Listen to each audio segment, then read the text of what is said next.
Assalamualaikum warahmatullahi wabarakatuh. Halo, selamat pagi sahabat Mintis. Senang sekali nih akhirnya Mimin Healthies kembali menjumpai atau mengudara ini menyapa sahabat Mintis yang ada di rumah.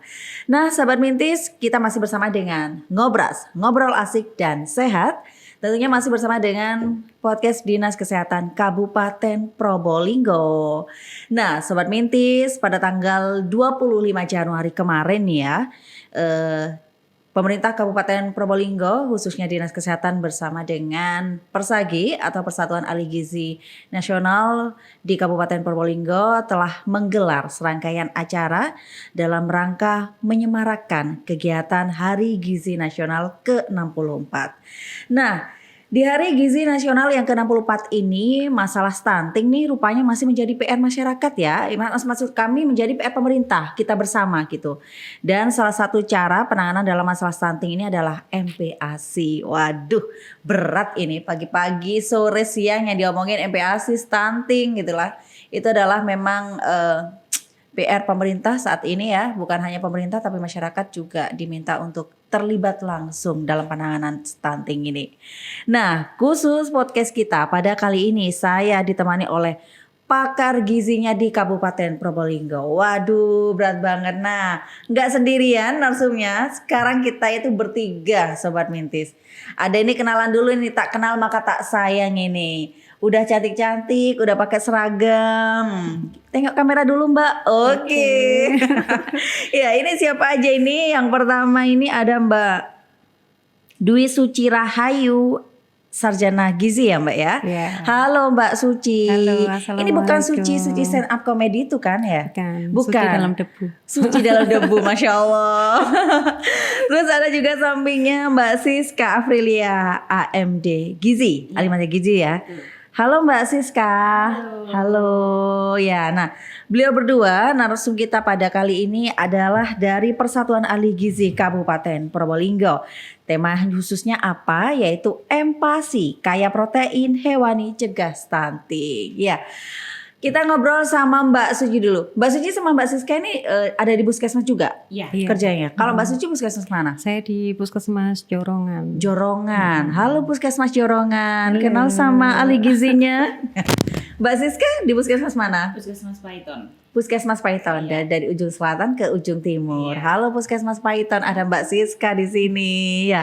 Mbak Suci, kita berbicara mengenai MPASI dan stunting nih Mbak. Dimana kita ketahui bahwasanya MPASI ini adalah modal utama Mbak ya, salah satu untuk mencegah stunting. Nah, sebelum kita ke materi khusus itu tadi, alangkah lebih baiknya kalau kita itu berangkatnya itu dari balita dulu Mbak. Kan kita ketahui bahwasanya MPASI itu ada di balita ya. Nah, sebenarnya balita yang sehat itu seperti apa sih Mbak kalau menurut pandangan ahli gizi sendiri? Jadi balita yang sehat ini dia ini berat badannya ini naik setiap bulan. Naik Jadi setiap bulan.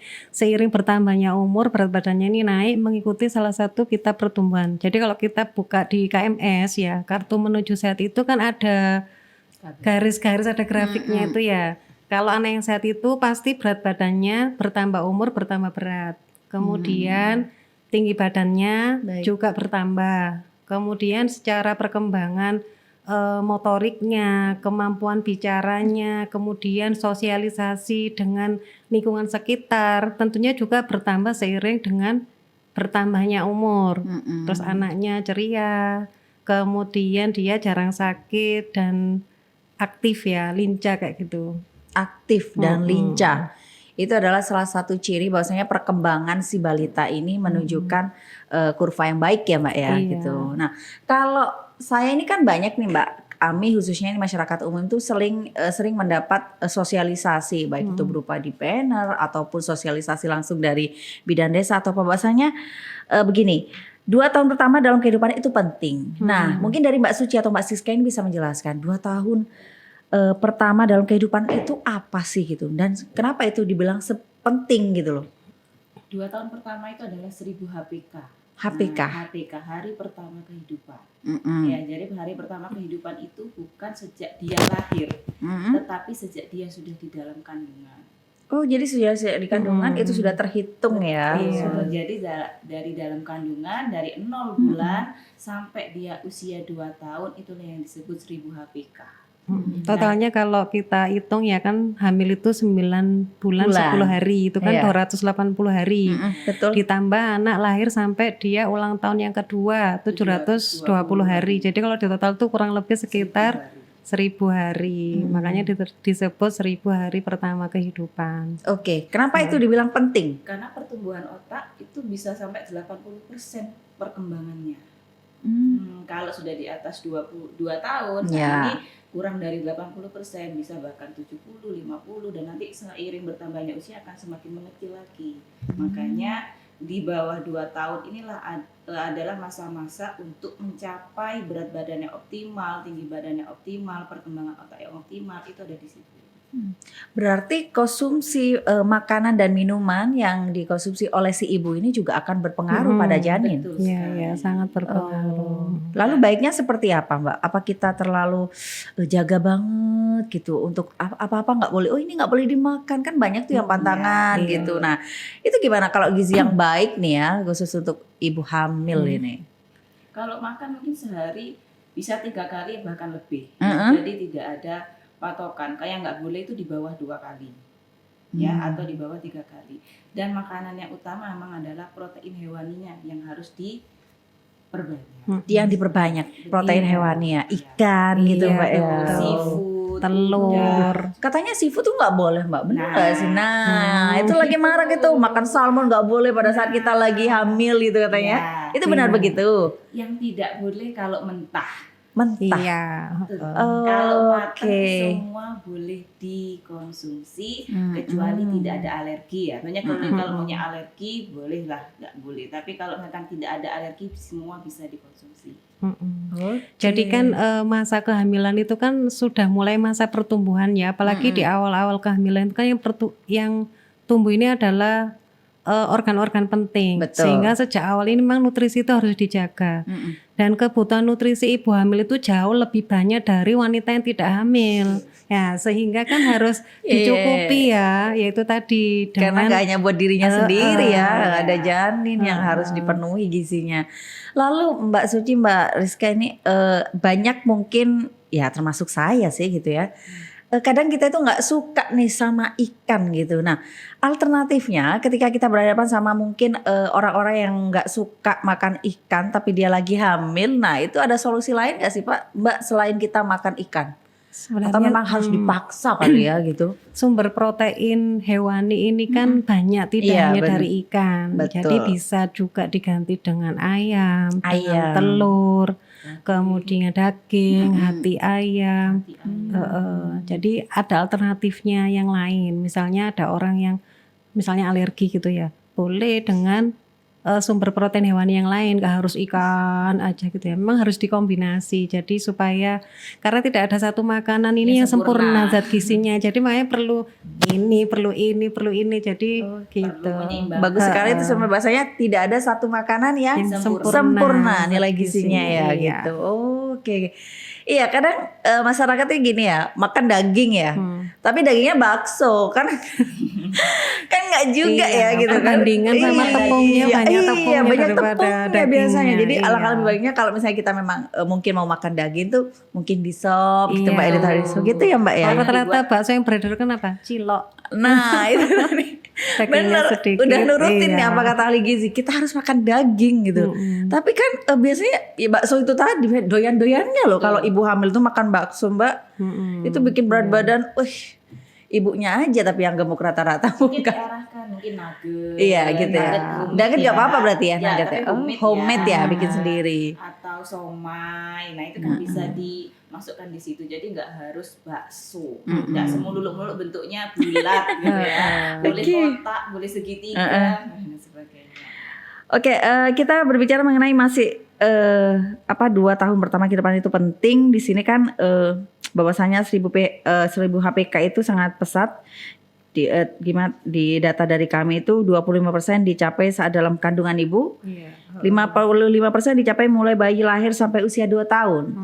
Nah, Bagaimana ketika mungkin pada saat hamil atau ibu hamil ini kekurangan gizi, Mbak Siska, Mbak Suci gitu. Apa Efeknya? penyebabnya? Iya, efeknya. Efeknya salah satunya bisa melahirkan bayi berat badan lahir rendah Kurang atau dari dengan normal. bayi yang lahir dari bawah 2,5 kilo. Itu beresiko untuk menjadi pencetus stunting jika tidak ditangani secara baik dalam masa pertumbuhan dan perkembangannya. Iya. Selain itu, kalau misalkan makannya nggak bagus, bisa terjadi anemia. Nah, anemia ini bisa mengalami pendarahan nanti ketika melahirkan. Atau bahkan dia bisa beresiko lahir lebih awal, prematur ya, Prematur. belum waktunya dia udah lahir. Kalau itu kita kalau misalnya gizinya itu tidak kita maksimalkan dalam kandungan ya Mbak ya. Oke, berarti kalau Tambah gimana? lagi kalau misalkan usianya juga terlalu dini untuk ibu hamilnya. Ya, jadi di bawah 20 tahun untuk makanan kalau hamil ya, jadi makanan ibu akan terbagi dua. Ya, untuk pertumbuhan ibunya sendiri dan untuk anaknya. Jadi otomatis akan berkurang. Nah, itu yang bisa mencetuskan bayi-bayi yang kurang PPL, kurang berat badannya. TBLR tinggi. PPLR, PPLR. berat badan lahir Berat badan rendah. lahir Rendah. rendah. Susah banget ini. Mau ngomong aja belibet. Nah, kalau misalnya sudah lahir, Mbak, ini kan kadang ada banyak yang ada di masyarakat mitosnya ini ketika lahir itu masyarakat masih salah kaprah gitu memberikan makanan pendamping ASI itu belum waktunya. Kadang usia-usia yang 3 bulan atau baru lahir katanya ada yang orang tua itu yang menurut neneknya itu ini dikasih biar kenyang dikasih. Dilotek. Iya, Istilahnya orang pisang gitu diambil dalamnya pisang gaji yang bagus, air tajin biar nggak rewel, biar anak mau anteng nggak nangisan, ini nggak rewel gitu. Nah, itu benar apa salah? Jadi memang ada standar emas makanan Standar bayi itu ada ya. Termasuk ini juga direkomendasikan oleh WHO. Jadi pertama ketika bayi itu baru lahir yang harus dilakukan pertama itu adalah inisiasi menyusu dini. IMD. Jadi bayinya itu ditaruh di dada ibunya yang kemudian dia dibiarkan beberapa saat. Nanti bayi ini akan secara otomatis ya secara otomatis dia ini akan mencari puting itu. Ya. Kenapa IMD ini penting? Karena IMD ini merupakan tonggak awal keberhasilan menyusu di tahap berikutnya. Jadi setelah IMD itu harus diberikan ASI eksklusif. Jadi mulai bayi lahir sampai dia usia 6 bulan diberi ASI saja tanpa ASI tok udah Mbak ya. Tanpa menambahkan apapun, baru termasuk air. Madu. Baru kemudian Paham bener Mbak Siska itu ya Mbak ya, dilemanya di masyarakat Iya. begitu ya. baru setelah 6 bulan baru dipelajari makanan yang lainnya yang kita kenal dengan MPASI, MPASI. makanan pendamping ASI. Tapi asinya tetap jalan. ASI tetap diberikan sampai usia 2 tahun gitu. Jadi harus seperti itu. Jadi tuh dengerin tuh dari Mbak Suci sama Mbak Siska tuh ya masyarakat ya. Jadi usia baru lahir sampai 6 bulan itu memang alangkah lebih baiknya. Bahkan itu yang paling utama buat gizi si bayi itu adalah ASI itu tadi gitu. Jadi yang paling penting kadang kan gini Mbak, kadang ibu itu nggak yakin gitu. Kita memberikan ASI itu cukup nggak ya ASIku sama anakku, cukup nggak ya. Nah, agar kita itu untuk meyakinkan diri kita sendiri bahwasanya ASIku ini udah cukup, anakku nggak bakal kelaparan gitu. Nah itu gimana Mbak? Dari diri keyakinan sendiri apa perlu memang mood booster ini dijaga nih si ibu ini biar ASInya cepat tetap lancar? Ya sebenarnya kembali ke keyakinan tadi ya. Jadi memang semua itu kita harus yakin dulu, yakin bahwa ASI ini cukup dan tentunya tidak hanya yakin aja, ada proses yang harus dilalui, misalnya dengan sering menyusukan ke bayinya. Sekarang kalau kita makannya banyak tapi jarang dikenyot oleh bayi kan ya sama aja ya, nggak diproduksi. Karena hisapan bayi ini merupakan rangsangan ya. Jadi payudara itu dirangsang oleh kenyotan-kenyotan bayi ini ya. yang akhirnya kemudian tubuh ini menangkap ini sinyal ini ada yang butuh ASI. Nah akhirnya ASI itu diproduksi. Kira-kira gambarnya seperti itu. Jadi memang harus yakin, kemudian juga tentunya gizinya ibu menyusui ini juga harus dipenuhi agar kualitas asinya juga baik gitu ya. Jadi Dan nggak boleh patah semangat ya. kadang ini kan mbahnya yang bingung ya, apalagi Gopo ya Mbak kalau di masa itu. oh Sistemnya itu tidak mendukung. iya betul. Iya. Jadi misalnya anak nangis dikit gitu ya, oh itu lapar gitu ya, oh asimu nggak cukup. Nah itu loh yang akhirnya kemudian menggoyahkan semangatnya ibu yang akhirnya awalnya yakin gitu ya. Jadi insecure Begitu ya. begitu neneknya yang ngomong Stres akhirnya ibu. iya, gitu jadi ya. memang ya lingkungan ini perlu apa Baik. ya Perlu dukungan, mendukung ya gitu. Jadi kata Mbak Suci tadi ya ibu-ibu di luar sana yang mungkin akan menjadi ibu atau saat ini yang sudah ada di tahap menjadi ibu. Jadi memang kalau misalnya ASI kita itu gimana sih caranya biar ASI kita itu lancar keluarnya. Jadi memang harus sering-sering Harus dikenyotkan sering ke anaknya gitu. Karena itu akan merangsang ASI itu untuk keluar ya. Jangan sampai ketika udah nggak keluar udah stop tuh ASInya. Waduh itu jadi bingung terus salah kaprah malah dikasih makanan yang bukan untuk usianya. Nah, kalau Satu sebenarnya kuncinya. kenapa Mbak Siska? Semakin sering menyusui maka produksi ASI akan Semakin banyak. Yakin itu ya? Heeh. Semakin sering menyusui maka produksi ASI akan semakin banyak dan jangan khawatir ASI itu akan cukup kok buat tumbuh kembang putra putrinya gitu. Lalu ini kalau misalnya ini 1 sampai 6 bulan ini full ASI gitu. Kemudian menginjak usia 6 bulan. Nah, makanan pertama yang harus dikenalkan kepada bayi ini apa, Mbak? Kalau saya bilang sih sebenarnya sekarang bukan zamannya cuma dikasih tepung-tepungan ya. Jadi sudah ada nasi, ada lauk hewani, bisa ditambah lauk nabati dan ada sayur. Di sayur di sini porsinya tidak terlalu banyak, hanya untuk mengenalkan saja. Yang utama adalah protein hewaninya. Dan di masyarakat masih salah kaprah. Yang penting sayurnya banyak. Iya, Yang betul. penting kuahnya banyak. Ya. Kelor ya, kelor. Akhirnya bayinya dikasih nasi sama kuah. Orang Madura Terus pleden, pleden ya. Padahal yang utama di sini adalah sebenarnya protein hewaninya yang bisa menaikkan berat badan, yang bisa menaikkan tinggi badan ada di situ.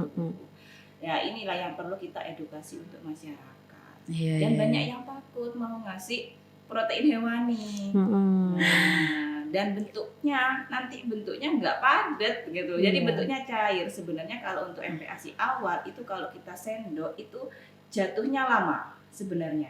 Bukan yang Kental, kalau dia diangkat lebih sendok kental. bunyinya Ceriput gitu. cerepet-cerepet. Nah, itu nggak bisa. Oh, yang bagus itu ketika disendok dia nggak langsung jatuh.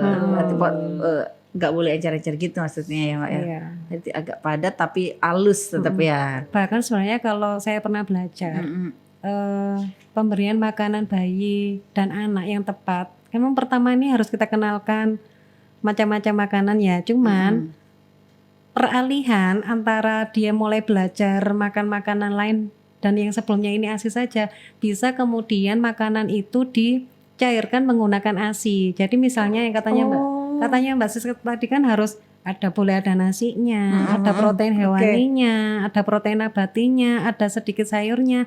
Itu dihancurkan, dibentuk menjadi bubur. Nah, yang untuk mencairkan ini bisa dari ASI-nya. Ya, jadi nggak dari kuahnya, dari ASI-nya. Untuk peralihan supaya bayi ini tetap, ini kayak yang saya rasakan biasanya ya, ada amis-amis gimana, kan ada ASI kayak gitu. Itu Ada boleh, gurih-gurih gimana gitu ya. Tapi kan dilemanya begini Mbak, ketika anak itu maksudnya akan menginjak usia 6 bulan itu excited nih, mamanya itu mau ngasih MPASI tuh ya. Jadi mulai dari ikannya nih pilih ikan salmon, nah minyaknya minyak sayurnya brokoli gitu. Nah itu sebenarnya bagus ya, tapi kan gini balik lagi ya, sebenarnya yang baik itu adalah bagaimana ibu ini konsisten ya untuk memberikan itu. Kadang Mbak di masyarakat itu begini.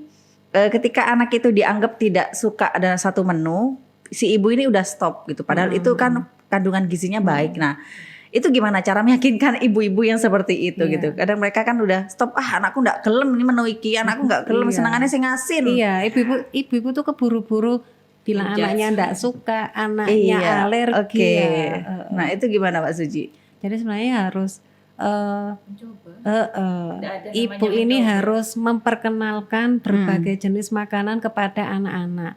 Dan yang namanya kenalan itu kan nggak cukup satu kali. Mm-mm. Bisa jadi ketika pertama kali dikenalkan ini anak masih menolak karena dia baru kenal oh ini telur, ini dia baru kenal, akhirnya dia dilepeh gitu ya. Bukan berarti anak ini tidak suka. Jadi nanti ada lagi waktunya diperkenalkan lagi memang harus sabar dan memang ya harus seperti itu memberikan MPASI.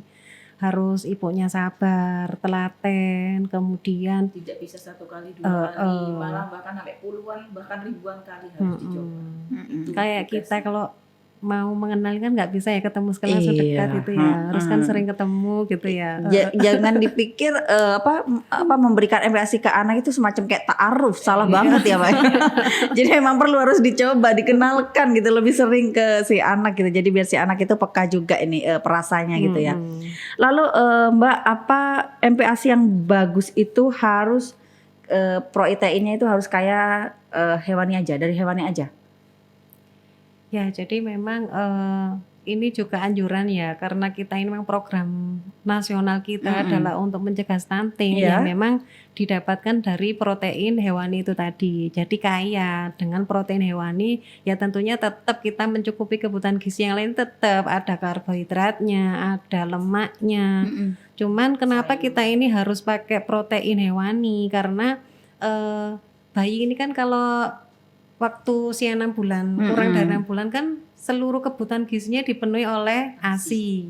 Nah, kenapa setelah 6 bulan ini butuh MPASI? Karena memang ASI itu sudah tidak mencukupi kebutuhan gizi bayi setiap harinya. Akhirnya ditambahkanlah MPASI. Kenapa harus kayak protein hewani? Karena di dalam komposisinya protein hewani ini lemaknya ini sama seperti yang dikandung ASI sekitar 50-60%.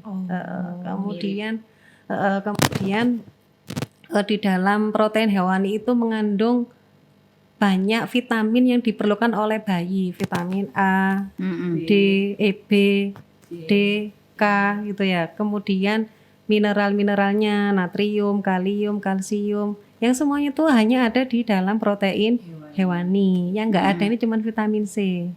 Ya. Tidak diperlukan masih ya? Atau bukan gimana? tidak diperlukan, tetapi diperlukan dalam jumlah yang kecil. Sudah tercukupi dari ASI itu tadi. Iya.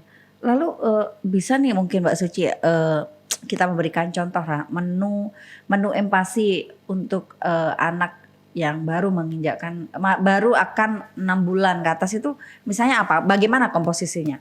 Misal nih kita ambil salah satunya, jadi Mbak ini dagingnya itu diambil dari ini sedikit aja.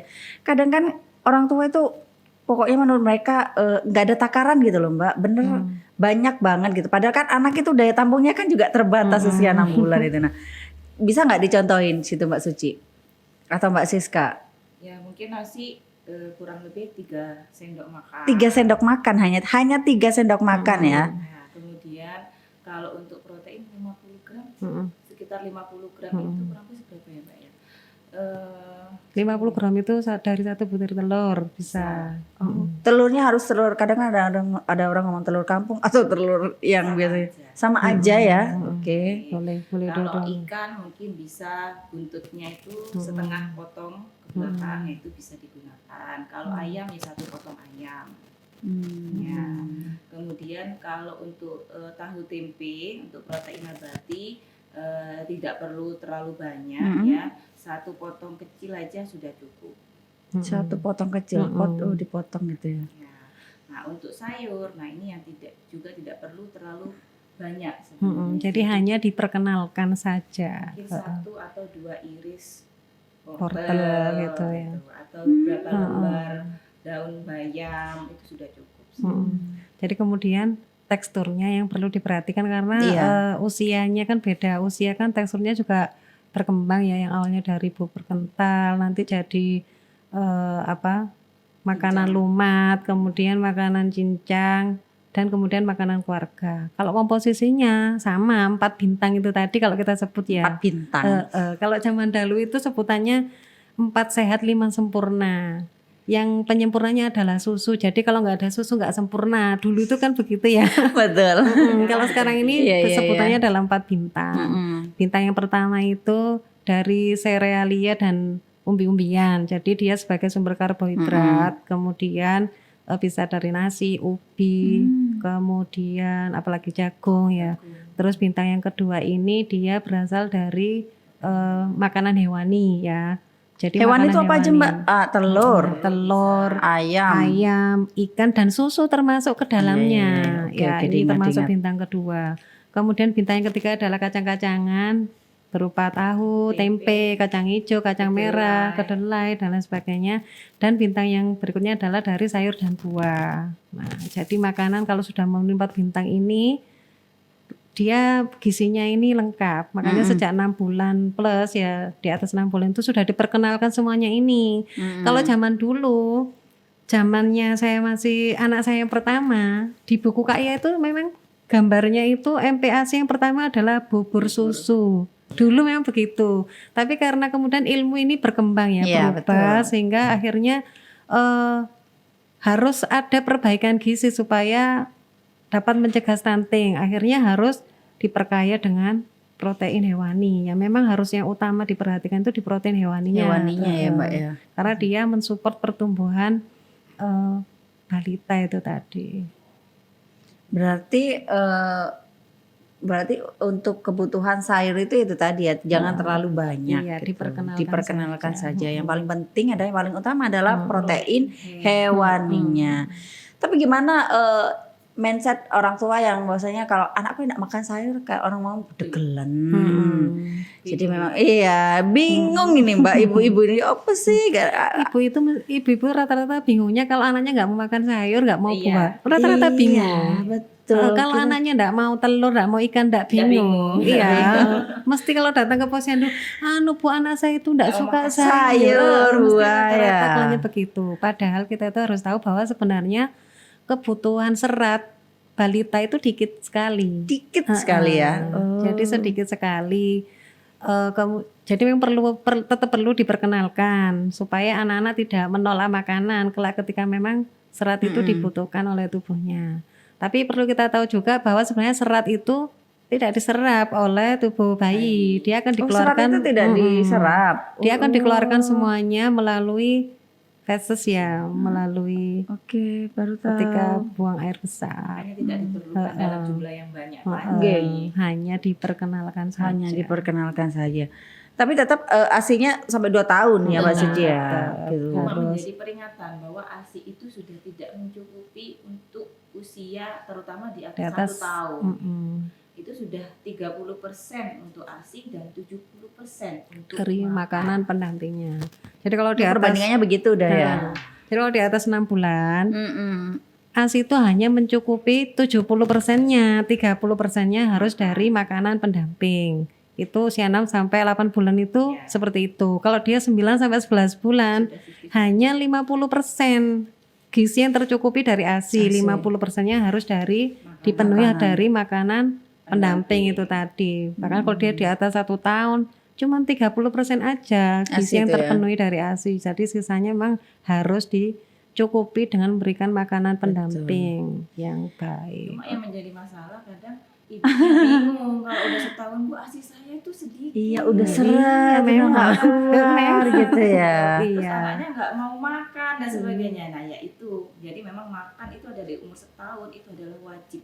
Dan ASI tetap diberikan tapi dalam jumlah yang tidak banyak.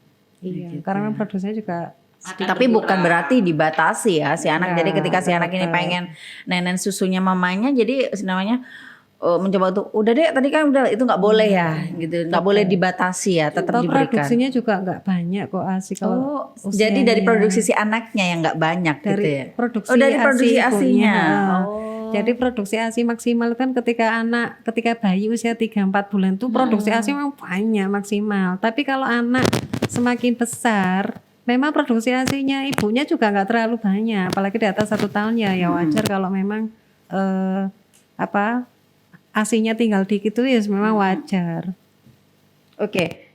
Di sini apakah susu UHT itu susu yang bisa kotakan itu ya? Nah ultra high temperature. itu baik tak diberikan kepada anak? Jadi kalau Tidak dianjurkan. kalau kita lihat komposisinya yang ada di susu Soalnya UHT ada nih Mbak Suci teman saya yang ketika ini udah berhenti ASI jadi anaknya kemudian dikasih susu UHT. iya gitu. Jadi yang khusus memang untuk yang ada tulisannya kids Iya. gitu itu Kalau Mbak.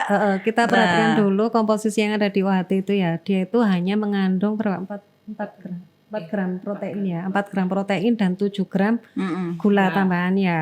Ya, jadi itu hanya boleh diberikan ke balita di atas 1 tahun dengan syaratnya dia antropometrinya baik, jadi dia enggak stunting, dia berat badannya enggak kurang, jadi dia dalam keadaan normal boleh diberikan. Tapi kalau dia di atas 1 tahun dan kemudian berat badannya kurang, ya tidak dianjurkan, karena memang kandungannya minim ya dari dalam 1 kemasan itu. Oke, Mbak Suci, Mbak Siska, jadi sebenarnya untuk stunting itu pemicunya itu mulai umur berapa dulu? Jadi dalam kandungan tadi. Dari dalam kandungan itu ya. Jadi memang stunting ini bukan penyakit yang diobati bukan, tapi harus dicegah sejak dari awal kehamilan. sampai Gitu. usia 22 tahun. Jadi kalau misalnya sudah kentara dia akan stunting itu biasanya di usia berapa? Kadang 6 bulan ada yang sudah berat badannya kurang dari kenaikan berat badan minimal. Nah, biasanya itu yang disebut kita adalah weight faltering. Nah, itu yang banyak kita tangani, diberikan edukasi, diberikan KIE, apa yang harus sudah dilakukan, apalagi sudah misalkan dia umur di bawah setahun ya, 7 bulan, 8 bulan dia berat badannya sudah tidak mencapai KBM. Nah, di situ sudah ada penanganan biar tidak berkelanjutan dan nanti menjadinya stunting. Stunting itu sebenarnya kan outputnya. Iya, jadi Hasil, gitu. dia ini kan diawali dari berat badan yang nggak naik. Kadang ibu-ibu ini kan terkecoh ya, naik ketika umurnya di bawah 1 tahun. Kenaikan berat badannya waktu ditimbang di posyandu 100 gram, itu sebenarnya belum naik. Oh, belum naik. Jadi ada standar kenaikan berat badan minimal tiap bulan. Itu anak usia di bawah 1 tahun itu harus berapa naiknya, di atas 1 tahun itu berapa, umur sekian berapa, itu ada standarnya. Sehingga itu yang kita jadikan patokan untuk menentukan, oh anak ini berat badannya naik nggak sih. Nah kalau misalnya balita ini berat badannya nggak naik dan itu sering terjadi berulang, akhirnya dampaknya kan ke pertumbuhan tinggi badannya yang melambat itu tadi. Dan kemudian juga pertumbuhan sel otaknya juga ikut melambat. Akhirnya ya. Tapi kan data itu baru kita ketahui ketika si ibu ini rajin untuk ke posyandu. Balik lagi ya gitu. Berarti ibu-ibu ini harus rajin dulu ke posyandu biar tahu tumbuh kembang anaknya seperti apa gitu. Jadi usaha nih udah memberikan vitamin atau protein hewani buat anaknya. Tapi rata-rata ibu-ibu ini bukan malas ya, kadang nggak menyempatkan waktu ya untuk ke posyandu. Jadinya dia tidak tahu betul kenaikan anaknya seperti apa, berat badannya, kemudian tingginya, kemudian cukup nggak konsumsi makanan yang diberikan anak. Jadi karena kan di posyandu itu tidak hanya diukur, tidak hanya ditimbang, tapi kita juga diedukasi ya, diberikan pemahaman yang baik untuk anak itu seperti apa. Nah, kemudian saya pengen tahu nih Mbak Suci, Mbak Siska. Mungkin di sini saya mewakili pertanyaan dari ibu-ibu juga karena kita langsung langsung konfirmasi ke ahli gizinya gitu. Kadang mungkin dialami juga nih bukan Mbak Suci sama Mbak Siska. Anak itu dia itu cenderung untuk usia 1 tahun ke atas itu senangnya itu makanan atau menu-menu yang sudah tidak olahan junk food ya, snack ya. Jadi kayak nensewu, kayak misalnya senangnya cuma telur digoreng, cuma senangnya nugget yang enggak homemade gitu. Nah, itu sebenarnya baik atau enggak sih Mbak gitu? Kadang anak saya juga nih anak saya itu susahnya minta ampun Mbak. Tapi kalau buah dia itu senang banget gitu kalau buah, apalagi apel gitu. Tapi kalau untuk makanan tuh sampai dia usia yang segini tuh, usia dia 4 tahun itu Ya kalau nggak telur nugget, kalau nggak telur nugget ya mungkin Sosis. kuah bakso sosis. Nah tuh sosis, betul begitu Mbak. Nah kita sebagai orang tua ini kan juga agak was-was gitu. Ini anaknya di stop tapi nanti anaknya nggak makan. Kemudian kalaupun anaknya makan takut nanti nggak baik. Nah ya apa itu Mbak Siska? Sebenarnya sama ya, saya juga punya anak kecil ya, dua. Cuma kembali lagi ke orang tua, Iya. karena sebenarnya membiasakan makanan untuk makanan Iya, sehat iya. itu adalah dari orang tua. Sebenarnya yang diinginkan anak, dia itu mau melihat mamaku itu makan apa sih, kok kayaknya enak. Bapakku itu makannya gimana sih, kok kayaknya enak. Yang dia pingin sebenarnya seperti itu, bukan ketika dia misalkan nih, oh dulang anaknya dulu, nanti bapaknya makan terakhir. Nah, akhirnya kita tidak mengajarkan makan bersama. Makan bersama dengan keluarga. Itu yang harus kita teruskan. Karena kalau kadang makan sambil digendong, diajak kemana-mana, nah ini malah bikin sulit dan malah bikin GTM. Nah, Gerakan tutup mulut, ya. Terus makannya bisa ya cuma itu aja. Sedangkan kita kalau bersama keluarga makannya akan lebih beragam. Kan dalam satu keluarga itu ada beberapa orang nih, ada yang suka ini, ada yang suka ini. Nah, dengan dia selalu melihat beberapa orang nih makan bermacam-macam, ini dia pengen mencoba. Ketika dia pengen mencoba, ya dilakukanlah untuk dimakan. Jadi biar dia terbiasa setiap hari. Ya memang nggak gampang ya mendudukkan anak duduk di Dalam kursi satu makan meja, nih, anteng gitu. 5 menit ya nggak bisa ya. Cuma pasti ada waktu-waktu dia akan diam dan melihat, itu pasti akan ada. Tapi satu lagi harus telaten dan sabar. Nah Iya, itu itu kuncinya. kita bukan Nikita Willy nih Mbak Siska yang anaknya di tempat duduknya itu masih Ya. belepotan dengan anteng gitu ya. Nggak ada namanya anak makan bersih, itu nggak ada. Nggak ada Iya. ya. Pasti kotor. Nah, kadang ibu-ibu kan malas sama kotornya nih. Aduh, ya apa sih kacir-kacir gitu ya, udah Lagi parno. komen-komennya Iya. ya. Nah. Akhirnya mood anak udah berubah ya. Iya betul. Jadi yang perlu kita tahu bahwa proses makan itu kan proses pembelajaran ya. Ya, jadi memang itulah tempat di mana anak ini harus dipelajari dengan baik. Keliru juga ketika kemudian orang tua biar anaknya makan dipegangi HP gitu ya. Nah, Nah, ya, itu itu banyak rata-rata tuh. itu kan gitu. Aduh, kalau nggak pegang HP Itu nggak benar mau tapi makan. loh Mbak Suci. Jadi Jadi nggak HP, TV. iya, jadi Iya. kalau ada orang Jawa ngomong itu ben selimur katanya Iya. gitu. Jadi moodnya ben tetap terjaga, dia main HP. Sebenarnya itu Iya. yang Itu salah ya. Aduh. Karena dia akhirnya tidak fokus pada Nggak makanan konsentrasi, yang dimakan. iya. Jadi nggak tahu dia yang dimakan itu apa, dia nggak tahu. Tetapi kalau kita nggak ada gadget, nggak ada screen time waktu makan, benar-benar keluarga semua Makan, kumpul, dia akan melihat, oh ternyata aku makan ini, oh aku makan Iya, ikan, oh betul. enak ya, akhirnya dia Oke. mau. Oh aku makan, misalnya makan tahu tempe, oh kok enak ya, oke aku mau. Aku makan telur, oh enak ya, aku mau. Seperti itu. Jadi dia Kenapa? tahu ya apa yang dimakan ya. Betul, karena saya nggak pengalaman dari orang lain ini, karena ilmu saya ya dipakai buat anak saya kan. Akhirnya ya dicoba, akhirnya ya bagus ke depannya. Akhirnya dia mau anteng untuk makan, walaupun bukan di high chair-nya di atas meja, tapi it's okay, tapi itu belajar. Tapi Iya. semakin lama nanti akan sesuai dengan fitrahnya. Iya. Namanya proses belajar kan juga nggak langsung makan ini rapi ya, pasti Nggak belepotan bisa. kemana-mana. Oke, menarik sekali. Jadi memang macam-macam tapi ini ya untuk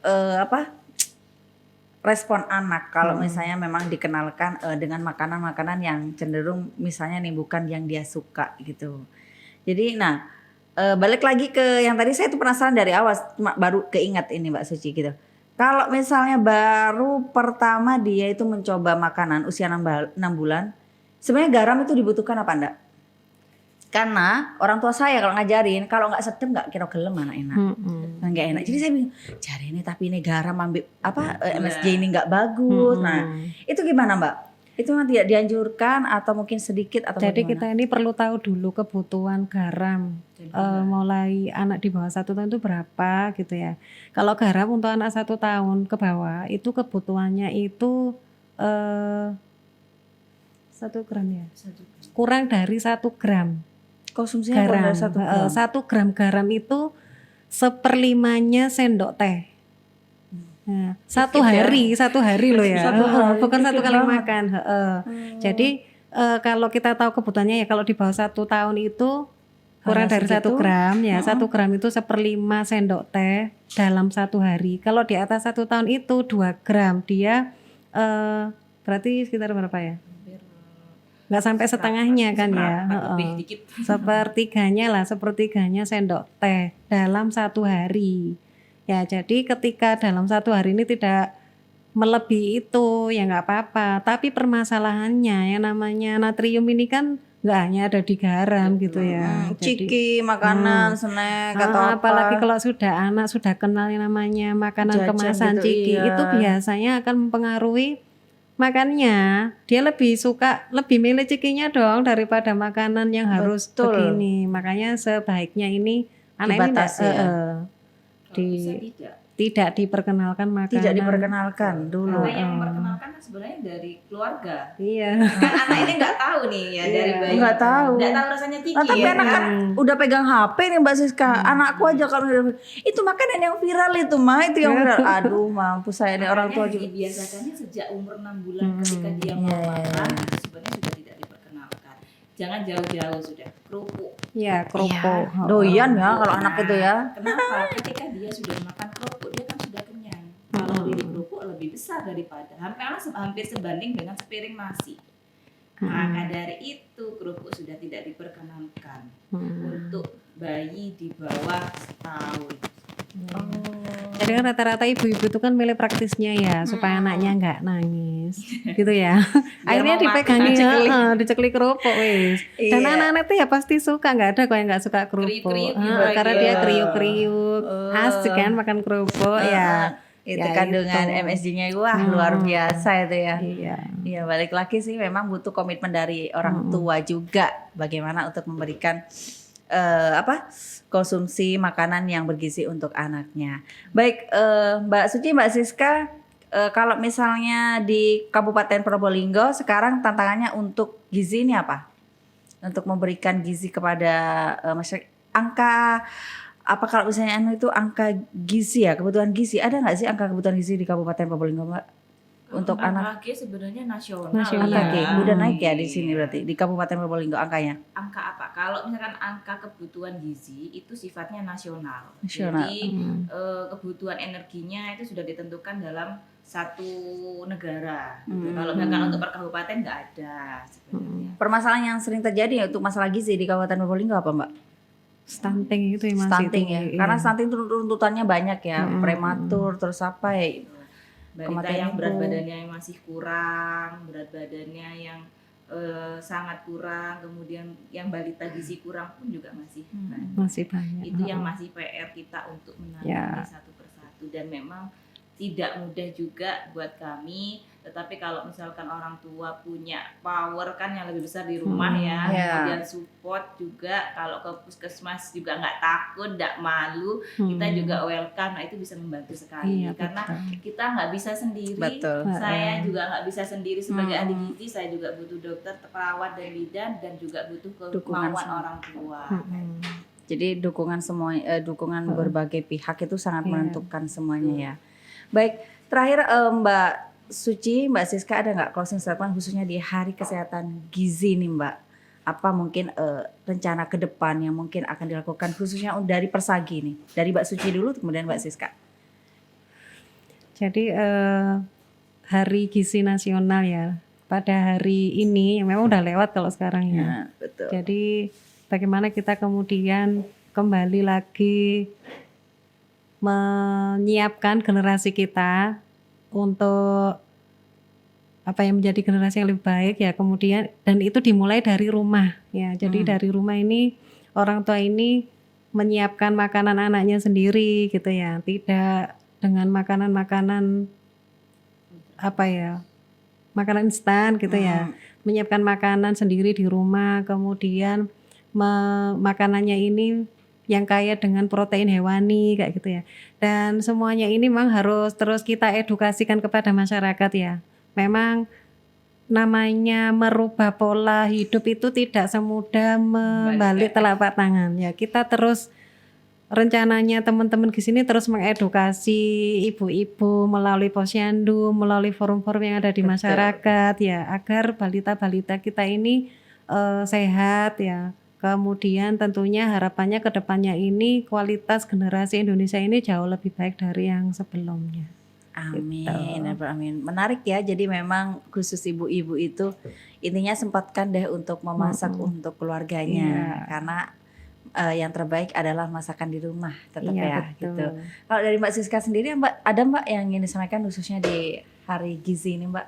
Harapan saya sebenarnya pingin ibu-ibu itu rutin datang posyandu dan jangan tunggu anak telat penanganan baru datang ke puskesmas. Jadi ketika mungkin anak sudah punya beberapa warning, itu bisa langsung konsultasi ke puskesmas, karena di puskesmas bukan hanya orang sakit, orang sehat pun, tapi kalau memang dia sudah ada ranah untuk menjadi tidak baik, silakan bisa berkonsultasi.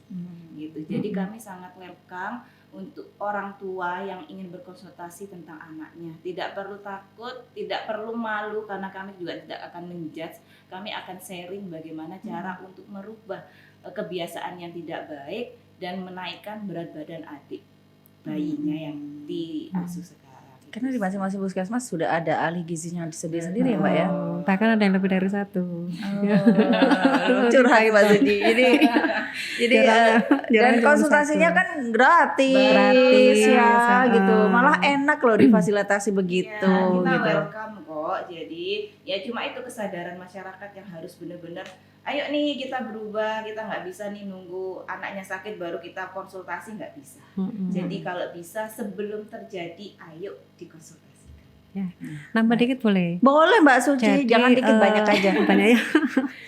Jadi teman-teman gizi ini kita pernah meluncurkan program Halo Gizi. Halo Gizi, khusus di Kabupaten Probolinggo. Jadi Halo Gizi ini kita Itu bentuknya apa Mbak? Telepon kita atau apa? jadi kita Call center share, gitu? jadi silakan konsultasi ke nomor yang tertera. Jadi boleh milih itu ahli gizinya siapa aja, kan pernah kita luncurkan dulu. Ada ini orangnya, ini nomor teleponnya. Silakan pilih, silakan konsultasi pada jam yang sudah ditentukan di situ. Silakan mengkonsultasikan permasalahan kesehatannya yang tentunya dengan kaitannya dengan Halo gizi Gizi ya. ya. Mungkin nanti bisa di-up lagi kayaknya Halo Gizi Iya. ini ya. Berarti Biar Halo Gizi lebih itu di masing-masing bermanfaat. puskesmas beda nomor itunya. Kan layanannya. nomor teleponnya petugas gizinya masing-masing. Nah, maksudnya kalau dari Persagi sendiri ya, Persatuan Ahli Gizi Indonesia di DPC Kabupaten Probolinggo ini, kan kita punya sekian banyak ahli gizi ya. Nah, silakan menghubungi nomor-nomor telepon tersebut untuk konsultasi berkaitan dengan masalah gizi. Yang sudah Boleh. tertera di situ ya mungkin ya. Yang sudah tertera di Oh, situ. jadi bukan call center jadi satu gitu Nah, kali, Pak, ya? Jadi bisa, kan kita ini tujuannya untuk membantu masyarakat Iya, ya. memudahkan ya. Memudahkan, karena juga salah satu hadis kan mengatakan orang yang paling baik itu adalah orang yang paling bermanfaat untuk umat. Jadi harapannya keberadaan kita, keberadaan ahli gizi yang di Kabupaten Probolinggo ini khususnya bisa memberikan manfaat untuk masyarakat sekitar. Baik, kalau sudah ahli gizinya sudah sigap begitu, tapi kalau masyarakatnya lempeng-lempeng aja, waduh, kayaknya percuma sebagus apapun programnya kalau kita tidak melibatkan atau tidak ada kesadaran dari masyarakat juga tidak akan terlaksana gitu. Jadi pesannya tadi dari Mbak Siska sudah jelas, ada kalau misalnya masyarakat khususnya di Kabupaten Probolinggo yang mungkin mempunyai masalah terhadap tumbuh kembang anaknya, ayo deh datang ke puskesmas, kita konsultasikan dengan ahli gizi dan dengan nakes terkait ya, khususnya kalau memang butuh penanganan.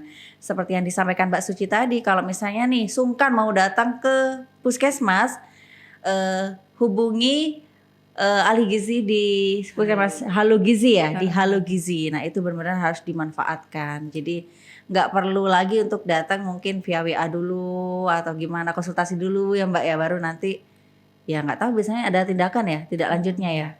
Baik. Sekali lagi terima kasih ya buat Mbak Suci, Mbak Siska atas waktunya. Kita ngobrol banyak Mbak, bermanfaat sekali ilmu yang diberikan tadi. Jadi tidak tahu kita tahu. Nah setelah tahu ini harapannya juga diaplikasikan ke tumbuh kembang anaknya. Jadi nggak hanya didengar tapi oh gitu ya, ternyata kebutuhannya memang segitu gitu. Jadi memang harapannya dengan adanya podcast ini ibu-ibu khususnya bisa lebih peduli terhadap tumbuh kembang anaknya. Terima kasih ya Mbak Suci, Mbak Siska. Jangan kapok ya kalau diundang lagi di podcast gitu. Enak kan ternyata podcast ya. Oke. Terima kasih, sehat selalu buat jenengan semua. Amin, amin. Dan sukses selalu buat Persagi Kabupaten Probolinggo. Amin. Saya mohon izin undur diri dulu.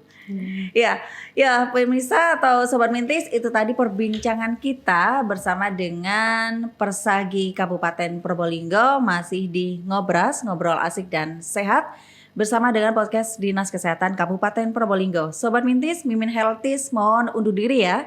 Sekian podcast kita pada kali ini, kita akan berjumpa lagi tentunya dengan tema-tema yang lebih menarik lagi. Wassalamualaikum warahmatullahi wabarakatuh. Waalaikumsalam. Waalaikumsalam warahmatullahi